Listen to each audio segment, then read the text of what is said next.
Assalamualaikum warahmatullahi wabarakatuh.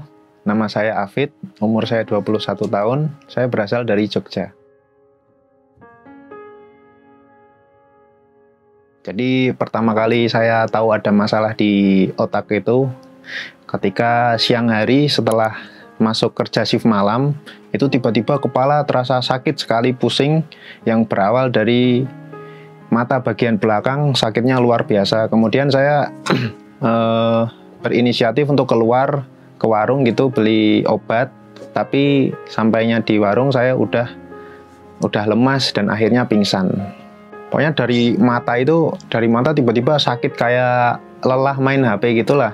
Tapi sakitnya luar biasa, makanya saya keluar untuk beli obat gitu kan. Cuman di warung sudah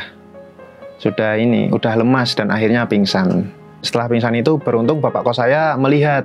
Kemudian saya dibawa ke rumah bapak kos dan di situ saya muntah 2 kali dan katanya saya udah sampai kejang juga, dan akhirnya sama bapak kos dibawalah ke rumah sakit. Jadi waktu sampai rumah sakit itu tindakan yang dilakukan pertama itu ada CT scan. Dari situ dokter menjelaskan bahwa terjadi pendarahan di otak saya yang diakibatkan oleh pembuluh darah yang pecah. Belum diketahui dan saya belum mengenal apa itu AVM. Karena dokter menjelaskan hanya ini pecah pembuluh darah dan terjadi pendarahan di otak. Tapi penyebabnya dokter juga tidak tahu karena hasil dari CT scan semuanya menunjukkan baik dan nggak ada bekas benturan lama ataupun baru, dan hasil labnya semua badan saya bagus. Operasi pertama itu kan diambil pendarahan yang ada di otak dengan caranya jadi tempurung kepala saya diambil diameter kurang lebih 5 sentian lah. Itu jadi ketika diambil itu sempat nggak dipasang dan bengkak. Jadi kondisi saya waktu itu bengkak besar di kepala bagian kanan dan juga ada sedikit-sedikit rasa pusing dan nyeri lah. Saya belum tahu kalau itu udah tuntas atau belum, cuman kata dokter sih katanya udah tuntas. Tapi mungkin tuntasnya itu yang dimaksud tuntas pendarahannya ya, bukan sumbernya gitu yang tuntas. Jadi ketika habis operasi pertama itu, selang kurang lebih 1 bulan kemudian, saya operasi kedua, memasang tulang kepala. Dan dari situ saya istirahat 2 minggu dan akhirnya saya bisa masuk kerja lagi. Masuk kerja lagi jalan 6 bulan. Di akhir September kemarin tiba-tiba kejang di perusahaan dan juga saya akhirnya dibawa oleh pihak perusahaan ke rumah sakit mitra keluarga. Kata dokter Joy, dari operasi yang pertama kemarin itu sumbernya belum dibersihkan, jadi belum tuntas. Ada yang namanya sakit AVM yang bersarang di kepala saya, jadi harus segera dilakukan tindakan operasi. Kalau tidak dilakukan tindakan operasi, itu akan semakin memburuk. Nah, apa itu AVM? AVM singkatan dari Arteriovenous Malformation, yaitu suatu penyakit bawaan lahir yang disebabkan karena kegagalan pembentukan normal pembuluh darah otak. Biasanya pada kondisi normal, arteri itu akan memberikan makanan ke otak dalam bentuk kapilari. Dan kemudian setelah masuk ke dalam jaringan otak, selesai dimakan oleh sel, mengalami metabolisme, aliran darah itu akan dikembalikan ke jantung melalui sistem vena. Nah, pada penyakit AVM ini tidak terbentuk sistem kapilari yang baik, sehingga dari arteri langsung membypass masuk ke dalam sistem vena. Dan biasanya di antara arteri dan vena ini terdapat jalinan pembuluh darah yang tidak normal yang disebut sebagai nidus. Dan jalinan pembuluh darah ini adalah jalinan pembuluh darah yang berdinding tipis, sehingga bisa berpotensi untuk pecah dan menyebabkan pendarahan otak. Karena kita mengetahui bahwa jalinan pembuluh darah ini berdinding tipis, maka dia sangat mungkin untuk mengalami rembesan sebelum pecah. Bila dia merembes, biasanya pasien akan memberikan gejala kejang atau sakit kepala. Namun bila pecah, itu bisa memberikan gejala seperti stroke pendarahan. Jadi saya masuk diarahin diantar sama perusahaan itu ke UGD, kemudian tindakan yang dilakukan pertama itu MRI dan juga DSA. Di situ disimpulkan bahwa saya harus ada tindakan operasi.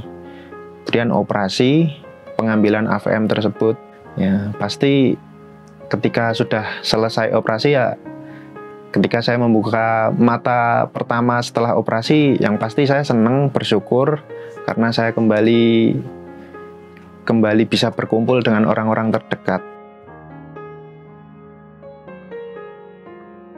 Jadi konsep penanganan AVM ini adalah kita harus mencegah jangan sampai nidus yang berdinding tipis ini berdarah, pecah. Ada 3 metode. Yang pertama adalah dengan menggunakan teknik embolisasi endovaskuler dengan menggunakan DSA. Dengan teknik ini, dokter bedah atau dokter intervensi itu akan memasukkan kateter khusus dan melakukan pengeleman pada pembuluh darah yang memberikan makan pada nidus. Nah, yang diharapkan adalah nidusnya tidak mendapatkan aliran darah lagi dan permasalahan terselesaikan. Namun, pada kebanyakan AVM, ternyata banyak feeder kecil yang tidak memungkinkan untuk dilakukan total occlusion dengan menggunakan DSA embolisasi ini. Sehingga memang DSA embolisasi ini mesti digabungkan dengan tindakan lainnya. Tindakan yang kedua yang bisa digabungkan dengan tindakan embolisasi ini adalah tindakan microsurgical resection. Jadi dengan tindakan ini, seorang ahli bedah akan masuk ke dalam menggunakan mikroskop, kemudian mencari nidus AVM-nya, melakukan klip pada pembuluh darah yang memberikan makan, dan pada vena yang mengalirkan keluar, dan mengangkat nidus AVM-nya keluar. Nah, dengan tindakan ini sebenarnya permasalahan AVM akan tuntas. Namun kekurangan dari operasi microsurgical ini adalah kemungkinan banyaknya pendarahan yang terjadi, yang sebenarnya itu bisa diatasi bila kita sudah melakukan embolisasi DSA terlebih dahulu. Jadi kombinasi antara embolisasi DSA dan microsurgical resection itu adalah kombinasi terapi yang sangat memuaskan dan memberikan hasil yang memuaskan juga. Selain microsurgical resection, ada satu lagi teknik yang bisa digunakan, yaitu menggunakan penyinaran gamma knife. Jadi, penyinaran gamma knife, AVM-nya itu akan diberikan tembakan sinar gamma, sehingga pelan-pelan akan mematikan nidus AVM-nya. Namun, tindakan gamma knife ini tentu saja memerlukan waktu beberapa bulan sampai 2 tahun untuk bisa betul-betul mengobliterasi AVM-nya. Sehingga, mana pemilihan yang tepat pada pasien AVM, itu tergantung pada 1, kondisi pasiennya, 2, derajat AVM-nya, dan kondisi serta lokasi AVM-nya. Dan yang ketiga, tentu saja kapabilitas dari tim yang ada pada rumah sakit setempat. Sehingga penanganan AVM harus dilaksanakan dalam kondisi yang multidisiplin, di mana tidak ada satupun dokter spesialis atau satupun metode penanganan yang lebih superior. Itu harus betul-betul dipikirkan secara komprehensif. Yang saya rasakan setelah sadar itu ya cuma seperti kayak bangun tidur biasa lah. Soalnya sama sekali nggak ada keluhan, entah itu pusing atau nyeri atau perih. Biasanya kan perih itu. Soalnya habis operasi kedua yang pas masang tulang kepala itu saya merasakan perih, tapi di sini enggak. Benar-benar kayak biasa bangun tidur aja gitu. Beberapa jam setelah operasi saya udah bisa langsung jalan, bahkan saya udah bolak-balik kamar mandi karena kebetulan saat itu nggak dipasang kateter. Jadi saya udah bisa aktivitas biasa lah. Yang pasti mereka juga senang, bersyukur, dan saya juga senang melihat mereka juga senang gitu kan, nggak panik karena operasi berjalan lancar sesuai dengan harapan mereka. Masih bertahap. Jadi kayak olahraga itu saya baru bisa jalan-jalan aja. Kalau lari-lari ya baru lari-lari kecil. Kemudian kalau mandi keramas saya juga udah semuanya saya keramasin bisa. Karena sampai sekarang nggak ada rasa perih ataupun nyeri atau apa.